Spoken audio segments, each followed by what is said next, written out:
एक पत्र। क्या बना सकते हैं? एक लेख और एक पत्र, एक लेख और एक पत्र, इतना बनाना है। जय हिंद, आप सभी का स्वागत है आपके अपने YouTube channel Rahul talent institute में। दोस्तों आज की वीडियो में हम लोग जो है 12th क्लास हिंदी जो दिगंत भाग 2 है उसमें जो है टोटल चैप्टर आपका कविता और गद्य खंड जो है हम क्लियर करा चुके हैं। लेकिन उसमें से जो है कई स्टूडेंट को इस चीज में परेशानी होता है कि भाई पाठ की विधा क्या है।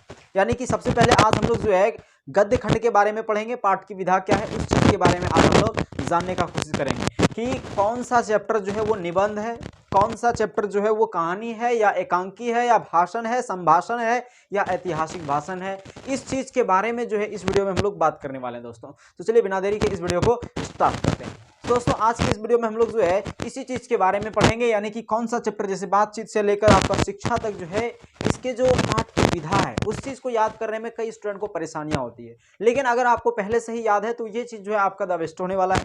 लेकिन अगर आपको याद नहीं है तो इस वीडियो के बाद जो है आपका उस चीज का परेशानी बिल्कुल खत्म होने वाला है। तो चलिए दोस्तों बिना देरी के इस वीडियो को शुरू करते हैं और देखिए उस ट्रिक का नाम क्या है, यानी ट्रिक के माध्यम से आपको बताया जाएगा। हालांकि इसमें जो है कंफ्यूजन होता है कि भाई कौन सा विधा है, कौन सी रचना है, या फिर कौन सी कहानी है, कौन सा भाषण है, कौन सा संभाषण है, इस चीज के बारे में, या फिर कौन सा आत्मकथा है, इस चीज के बारे में कई स्टूडेंट को परेशानियां होती है।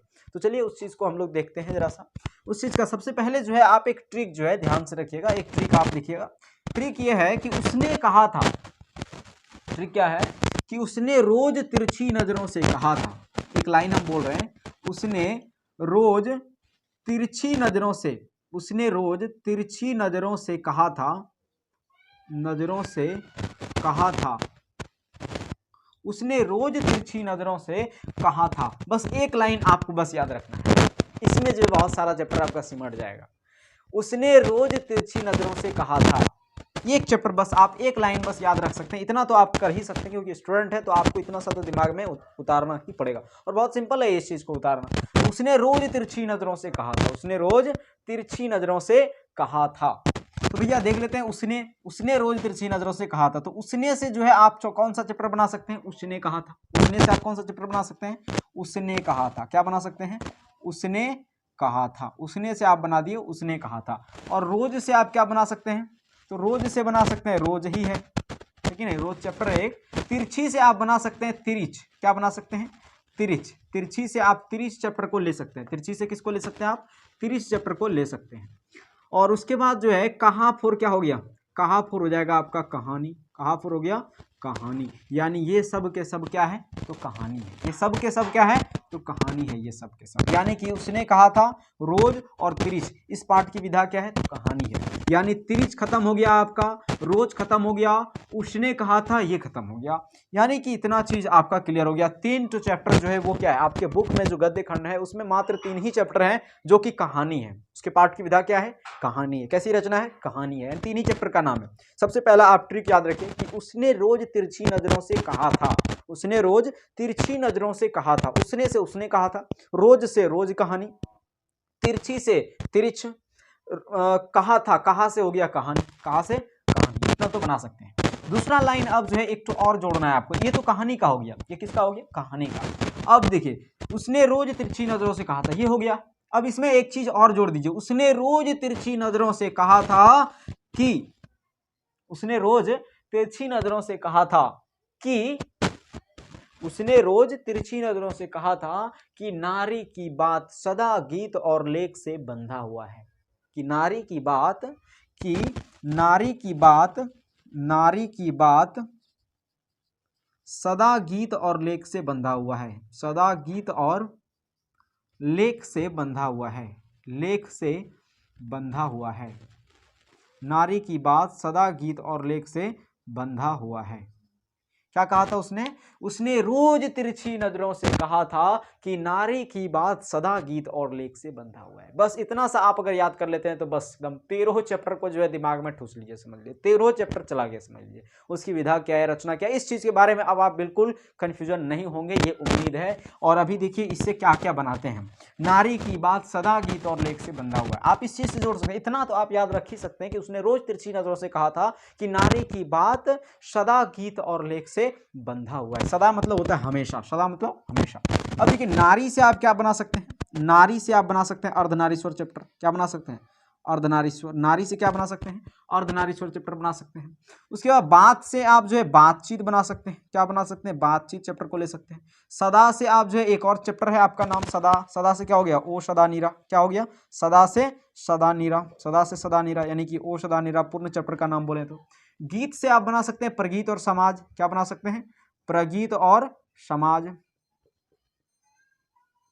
लेख से बना सकते हैं एक लेख और एक पत्र, क्या बना सकते हैं, एक लेख और एक पत्र, एक लेख और एक पत्र, इतना बनाना है। उसके बाद बंध, बंधा हुआ है, बंधा से आप यानी कि बंधा से क्या, बंधा गोभी नहीं भैया, बंधा से यानी कि निबंध, निबंध, निबंध, बंधा से है कि नहीं, बंध से निबंध।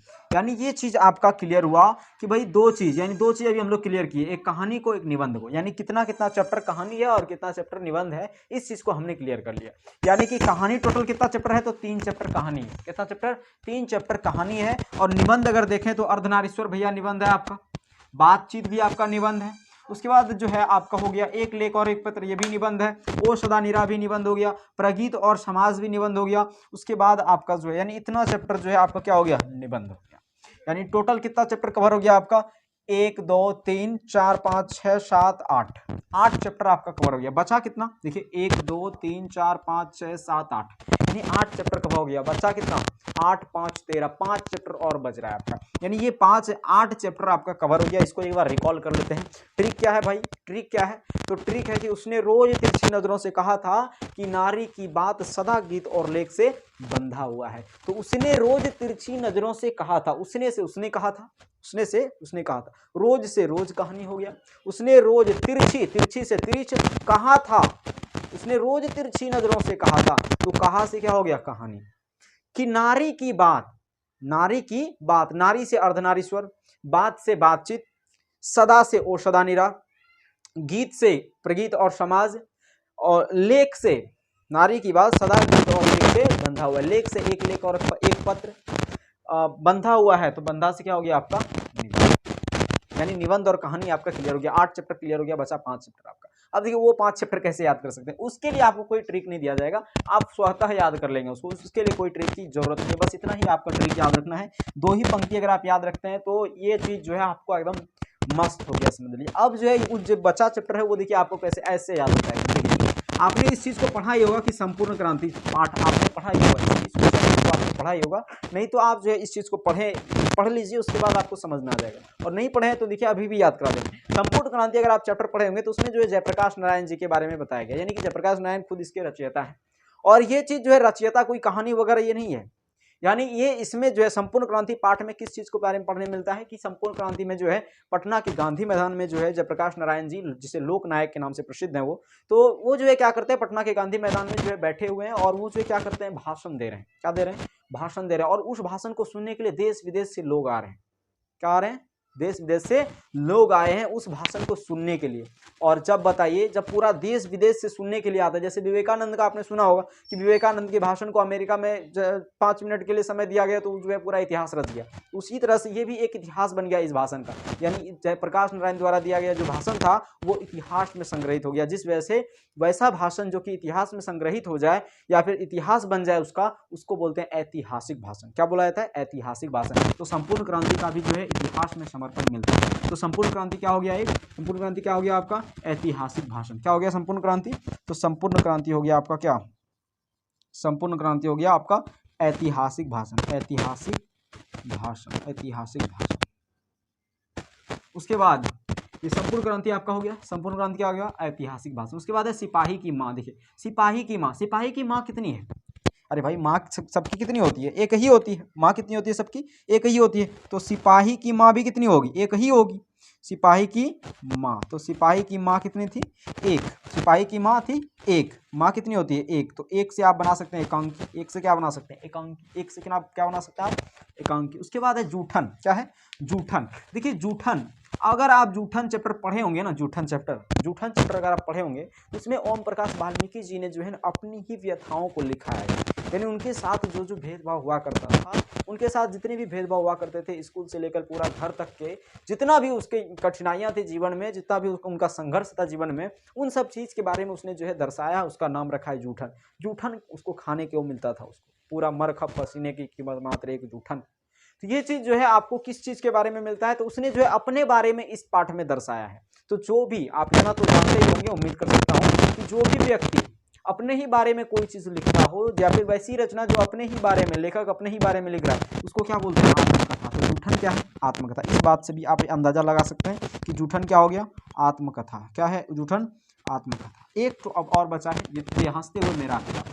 अब देखिए हंसते हुए मेरा अकेलापन, अगर आप इसमें देखेंगे ना, हंसते हुए मेरा अकेलापन। अब देखिए हंसते हुए मेरा अकेलापन, इस पार्ट को भी अगर आप पढ़े होंगे तो इसमें जो है क्या करते हैं, मलिया साहब जो है, मलिया साहब उसने जो है इसमें जो है हर रोज का एक डायरी मेंटेन करते हैं, हर रोज का एक डायरी लिखते हैं। अगर आप इस चैप्टर को अगर उल्टाएंगे पेज बाय पेज ना, तो उसमें आपको एक एक पेज पे, एक एक पैराग्राफ पे आपको जो डेट देखने को मिलता है, यानी इस डेट में हमने ये काम किया, इस डेट में हमने ये काम किया, मुख्य मुख्य बातें उसमें दर्शाया गया है। तो डायरी लिखना इतना आसान भी नहीं है, पूरी दिनचर्या को दर्शाना पड़ता है। डायरी जो है इतना आसान भी नहीं है, डायरी को जो है हर किसी के बस की बात नहीं है लिखना, क्योंकि डायरी में हर वो चीज़ आपको दर्शाना पड़ता है जो आपने जीवन में गलत काम किए या फिर जो दिन में आपने गलत काम किए, सही काम किए, उस हर चीज़ को जो है सच्चाई के साथ दर्शाना पड़ता है। इसलिए हर आदमी के लिए जो है डायरी लिखना मुमकिन नहीं होता है। तो हंसते हुए मेरा अकेलापन में जो है मलियत जी क्या करते हैं, रेगुलर का डायरी मेंटेन करते हैं। तो 11वां चैप्टर जो आपका हंसते हुए मेरा अकेलापन है, ये क्या है आपका, तो हंसते हुए मेरा अकेलापन क्या है, डायरी। क्या है, डायरी। क्या है, हंसते हुए मेरा अकेलापन, डायरी है। उसके बाद है आपका शिक्षा, शिक्षा चैप्टर है। तो देखिए शिक्षा जो है ना, सभी को अगर समान शिक्षा मिले, सभी को अगर समान शिक्षा मिल रहा है, इसको देखिए बहुत सिंपल से आप याद रख सकते हैं, ऐसे ऐसे शिक्षा। देखिए अगर आप समान, सभी व्यक्ति को जो है समान शिक्षा मिलता है, लेकिन ये अलग बात है कि कई सारे जगहों पे जो है अधिकार नहीं दिया जाता है कि भाई आपको जो है उतना क्वालिफाई होना चाहिए कि आप जो है इस स्कूल में पढ़ सकते हैं, इस यूनिवर्सिटी में जो है आप जो एडमिशन ले सकते हैं। तो इस चीज़ अलग, ये अलग बात है। लेकिन शिक्षा जो है सबको समान मिलता है, चाहे किसी भी तरह से। देखिए मान लीजिए अगर आप जो है यहाँ पे बैठे हुए या फिर क्लास में, मान लीजिए ऑफलाइन क्लास में चल रहा है या फिर विद्यालय में चल रहा है, तो वहाँ पे ये भेदभाव नहीं किया जाता कि ये गरीब वर्ग से है, ये अमीर वर्ग से। वहाँ पे जो भी पढ़ाया जाएगा टीचर द्वारा, वो एक ही समान पढ़ाया जाता है, यानी कि सम, है ना, सम। तो शिक्षा से एक चीज क्या निकला, सम, यानी बराबर। उसके बाद देखिए अगर पढ़ा लिखा आदमी अगर रहेगा ना, तो वो जो भाषण देगा, उसके भाषण देने का एक क्वालिटी ही अलग रहेगा। पढ़ा लिखा आदमी के भाषण देने का एक क्वालिटी जो है वो अलग रहेगा। यानी पढ़ा लिखा आदमी का, शिक्षित आदमी का भाषण कैसा होगा, समान होगा। शिक्षित आदमी का भाषण कैसा होगा, समान होगा। शिक्षित आदमी का भाषण कैसा होगा, समान होगा। तो शिक्षित आदमी का भाषण कैसा होगा, समान, यानी कि समजोड़ भाषण। समजोड़ भाषण क्या बन गया, तो संभाषण। क्या बन गया, संभाषण। समजोड़ भाषण क्या बना, संभाषण। यानी कि ये शिक्षा जो है वो क्या है, संभाषण। शिक्षा क्या है, तो संभाषण। शिक्षा क्या है, संभाषण। ये था आपका ट्रिक दोस्तों, यानी कि निबंध एकांकी कहानी के बारे में वो हमने कंप्लीट करा दिया। उम्मीद करता हूँ आपको जो है ये चीज़ समझ में आया होगा, और अगर समझ में आ गया है तो सबसे पहले इसका एक स्क्रीनशॉट ले लीजिए। स्क्रीनशॉट जो है इसका ले लीजिए, और बहुत ज़रूरी है इस चीज़ को, क्योंकि बहुत स्टूडेंट को जो है कन्फ्यूजन होते रहता है, इसलिए हमने सोचा कि इस चीज़ के भी बारे में बता दिया जाए। तो आपने अगर जो है इस चीज़ को जो है आपने एक्सप्लेनेशन नहीं देखा है, अगर इस चीज़ का एक्सप्लेनेशन नहीं देखा है, या फिर आप काव्य खंड में जो है ज़्यादातर परेशानी होता है, इस चीज़ का एक्सप्लेनेशन उतना जरूरी नहीं पड़ता है स्टूडेंट को, बस क्वेश्चन आंसर करना चाहिए इस सबका। लेकिन एक्सप्लेनेशन जो है काव्य खंड का बहुत जरूरी होता है। अगर आपने उस चीज़ को नहीं किया है तो जो है आप हमारे डिस्क्रिप्शन बॉक्स को चेक कीजिए, वहाँ पे जो है आपको एक प्लेलिस्ट मिल जाएगा जिसमें कि आपको टोटल जो है चैप्टर का जो है लाइन बाय लाइन एक्सप्लेनेशन कविता का जो है कराया गया है। उस चीज़ को अगर आप देख लेते हैं तो ये उम्मीद कर सकते हैं आपको जो है एकदम पूरा विश्वास हो जाएगा कि हमको तो ये पूरा याद हो गया, एक ही बार में आपको याद हो सकता है। तो उस चीज़ को आप जाके जरूर देख लें। तो दोस्तों मिलते हैं अगले वीडियो में, तब तक के लिए जय हिंद, जय भारत।